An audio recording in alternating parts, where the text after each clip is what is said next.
Hi friends, ఇదిగోండి కొత్తిమీర టమాటా పచ్చడి.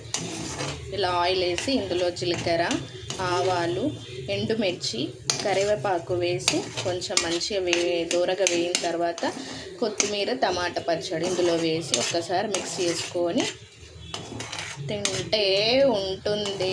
భలే రుచిగా ఉంటుందండి. ఇది అసలు నమ్మరుగానే చాలా టేస్ట్ ఉంటుంది. కొత్తిమీర టమాటా పచ్చడి ఒక్కసారి ట్రై చేయండి, బాగుంటుంది. చూడండి ఎంత బాగుందో. చూస్తూ ఉంటేనే నాకే నోట్లో ఏమంటారు అది చూడండి ఎంత బాగుంది. నైస్ కదా. థ్యాంక్ యూ అండి. మీరు ఈ వీడియో చూడండి, ఒకసారి రెసిపీ చేసుకోండి, లైక్ షేర్ సబ్స్క్రైబ్ చేసుకోండి. ఓకే, బాయ్ గైస్, మీ స్వాతి.